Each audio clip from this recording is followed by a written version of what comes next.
Assalamu alaikum wa rahmatullahi wa barakatuh. So I haven't done a video in quite a while, and the reason I decided to do one now or today is because I've noticed uh, a handful of the subscribers that I have on my YouTube channel.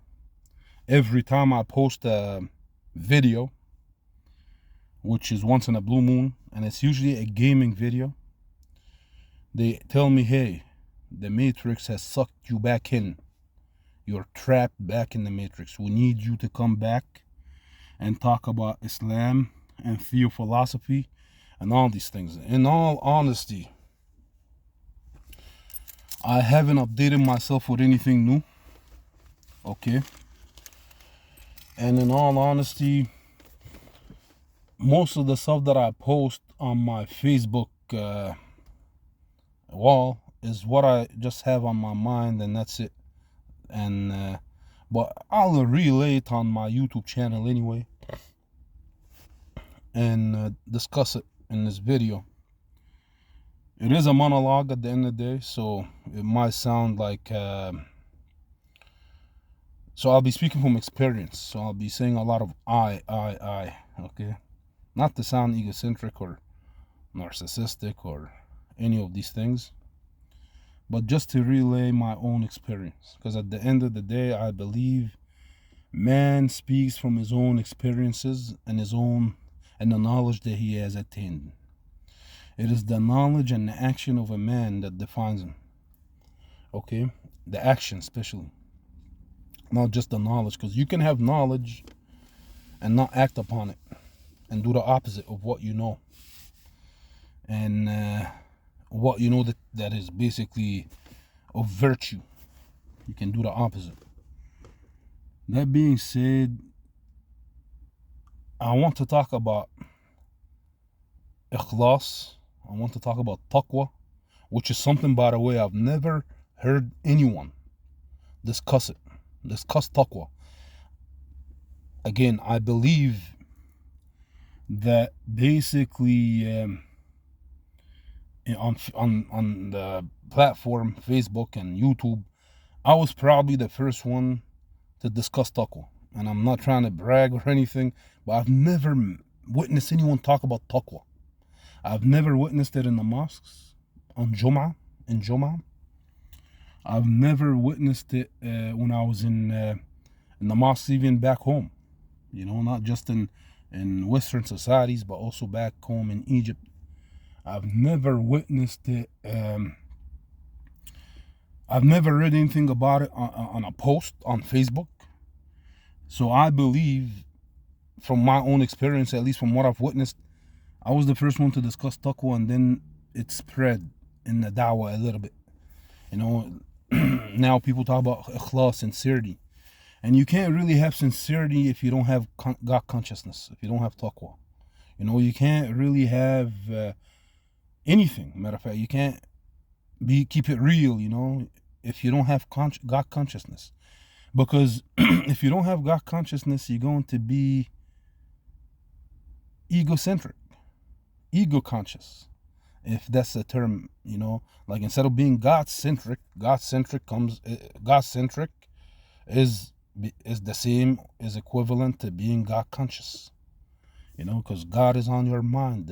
God is the center of your actions. God is the center of how you look at things. You have a God conscious lens on to view reality and judge between people, judge justly. You know, if you're a Muslim, by the way, and you don't judge the things around you, and nothing bothers you, then you need to assess yourself. This is just my take on it. Because as a child, I was always geared towards truth and justice. So if I see someone being treated unjustly, or if I myself is being treated unfairly, not like the rest, while we're all in the same grade, for example, in school, I speak about it. And that's why it gets me in trouble most of the time. But that's what it's not being nosy. You know, it's not being nosy, because sometimes people say, hey, mind your business, and that's it. but you still have to be just. Because if you see something that is unjust and you stay quiet, then you're an accomplice to what's took place. What took place basically. What else did I wanna touch upon? So yeah, basically, let me talk about ikhlas for a bit as well, just to throw in an example. If someone does not have sincerity, okay, it's almost like an actor in Hollywood playing a role. He can come off as a narcissist. He can come off as egocentric. Look at the movie, one of my favorite movies, Training Day, with Denzel Washington. He plays a bad cop, a bad detective, okay? An evil detective, matter of fact. I would call him that. Very manipulative, very narcissistic, ego-driven, he'll step on anyone just to cover his own self, and save his own life. He'll even step on the innocent, on the good cops.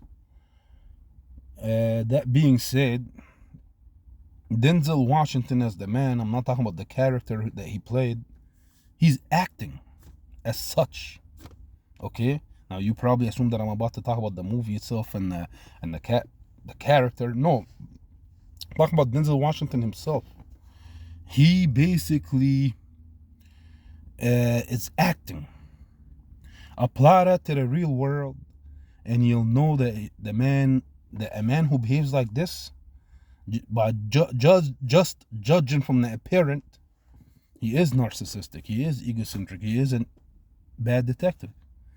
But where is the ikhlas now? That's what I'm trying to talk about. Because some people can come off and say, hey, I'm only joking with you. And they can come off as narcissistic, egocentric, and then they say, I'm only joking with you. There is no demarcation between such an individual and a pathological liar. Because a pathological liar, at the end of the day, even while he's telling the truth, you don't know if it's the truth or a lie. Even while he's telling a lie, you don't know if it's the truth or a lie. So this is the notion. This applies to the same notion as someone who's a pathological joker. Okay, someone who jokes at someone else's expense and basically calls it a joke. And then when the person tells him, hey, do not joke with me like this, they get upset and be like, hey, I'm only joking with you. Do not take it personally. Why do you feel like you're being attacked? That in and of itself now reveals the insincerity of the individual, the biases to begin with, because now he's attacking you when all you did was ask him politely not to disrespect you or joke with you in such a fashion, and this is where a lot of nuances get lost, and a lot of lay people do not have the ability to discern it. Not to make the video too long, because I don't like that. Usually like 15 minutes is good enough for me. The bottom line is that when we talk about God consciousness, it comes with sincerity. And you have to really work hard. And again, it comes from the core, the essence, the soul, the heart. It's not something that you utilize based on intellect. God consciousness is a mystical experience. You connect with the sublime, the divine. So it's your essence. It's the core. It's the soul. You're being sincere, but at the same time, you need knowledge, okay? You need knowledge, because if you do not have knowledge and all you do is operate based on narcissism and you say, I'm keeping it real, you ain't really keeping it real, man. You're blind as a bat and heedless. And that's why I say narcissists are usually heedless. Now, you can act as a narcissist like Denzel Washington, but you're not really heedless because you're acting and you're self-conscious of such action. But where is the ikhlas in that? Where is the ikhlas now? And that's why would you act in such way then? Because the best way to have ikhlas is with God consciousness. sincerity, and the way you interact with people would be based on knowledge. Because the moment you have God consciousness is the moment that you are cognizant of Allah, of who Allah is, and how you should carry yourself as an individual on a social scale, and how you should treat others. And also, it helps you to attain knowledge and perceive or discern situations, to be able to judge. See, a lot of people say, "Oh, I'm being judgmental." No, I'm not being judgmental in that same connotation that you're using. I'm being observant, but at the same time, I'm judging based on an epistemic foundation. I'm trying to say, hey, you're being unjust, and giving you the justification why. So again, if someone is going to be sincere, how you do that is through a lot of piety and God consciousness. And how do you become God consciousness is to know who Allah is and see and operate based on axioms, some moral axioms, some tenets, some principles that you believe are objective. Okay, from an Islamic epistemic foundation. If you're a Christian, then you follow that position. Hopefully, it's usually not that far off. Even if you're a Jew, because at the end of the day, we as Muslims, if we had a caliphate, we would judge you based on your own books. So to prevent hypocrisy. So that being said, again, just in a nutshell, a lot of people also need to humble themselves and kill the ego. I remember when I was back in grade school and high school, and I used to work at a coffee shop, and I used to sweep and mop. Okay, now it's not the job that makes the man, and people need to know this. It's the man that makes the job at the end of the day. And when I used to sweep and mop, by the way, I never took it as a sign of debasing myself, or I took it as a job, and I'm one can say I perfected it, and at the same time I enjoyed it. It was a humbling experience. It makes you humble and kills the ego, if you may call it that, because obviously you're a lot of people are watching you. It's not in isolation. It's not in seclusion. It's in front of everyone. Because it's a busy coffee shop. I've gotten a lot of compliments when I used to mop. Mostly when I mopped more than sweep. I got a lot of compliments from veterans. The veterans loved the way I mopped because I put my spirit into it. When I held that broomstick or that mop stick, it's like me and the mop became one. Okay, sounds like a Jedi Knight type of thing. When you hold the lightsaber, you're one with the saber, with the lightsaber. So the same applies with the stick. It's a spiritual experience that humbles you, and people observe you, and they see you. It becomes like an art, aesthetics, as if you may call it that. And it's because you're doing something with the blessings of Allah, God has given you the enthusiasm, has given you the blessings to do it. That's why I believe Al-Ghazali also had to humble himself and go on his journey to on a Sufism, asceticism, mysticism type of journey to find solace and tranquility with Allah, and that's something that we all experience, but we're probably in oblivion of it, and that's why we have to have piety. So if I was to go back, and would I go back and do the same job? Probably not, because I moved on and I'm in a different state in my life right now. And I've noticed that the more I try to blend in with people, the more my ego ignited, or the more I try to blend in to be like the people, especially in this society.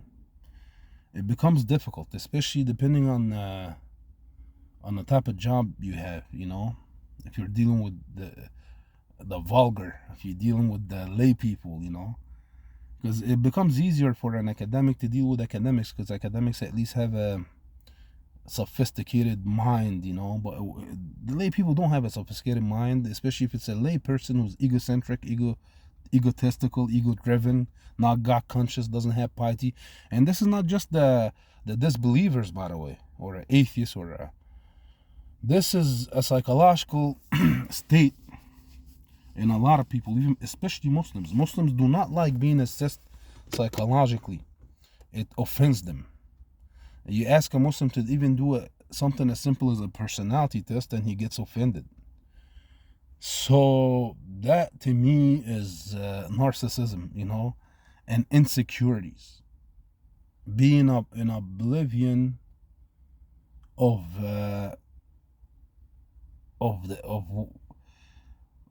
something that you're not acquainted with, and lacking the patience to even try it and to see what it's about. And a lot of people need to humble themselves. So I'll give the example of a mop stick and a broomstick, and then simple thing as like doing a personality test to get acquainted with your own persona, and people take offense to it. You have to be confident in yourself. You don't need these tests.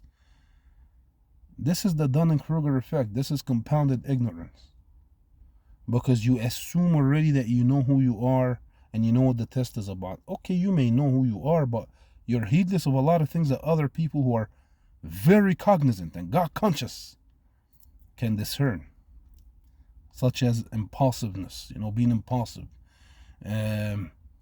condescending, domineering at points, being very sensitive and showing emotions even facially. I met people who possessed all these traits in one, and really you can't really tell them anything, because they don't like criticism. The bottom line is this: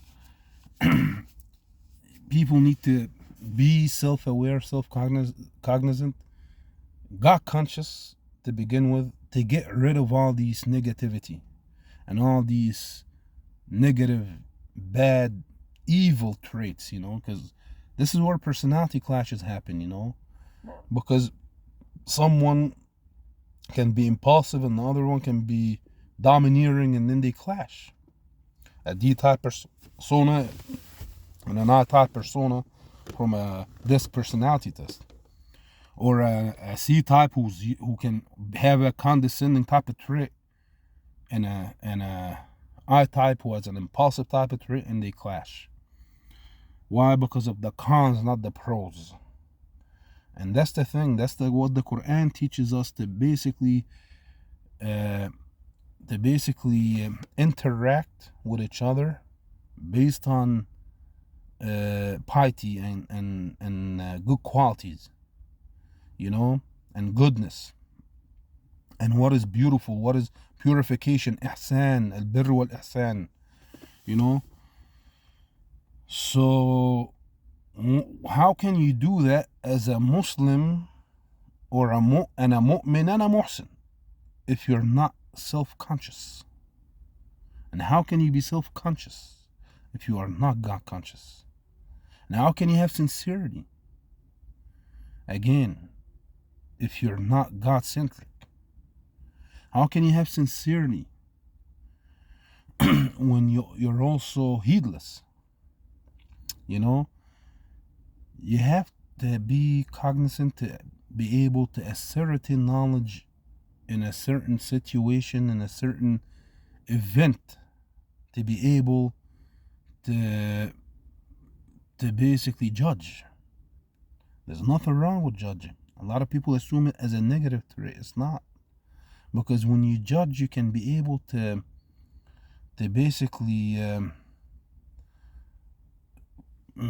make things civil, turn people into good human beings, and that's what a civil society is about. That's why we have judges, we have lawyers, we have, I mean, to say judging is a bad thing, then you should get rid of the court system. And I'll leave it at that. Assalamu alaikum wa rahmatullahi wa barakatuh.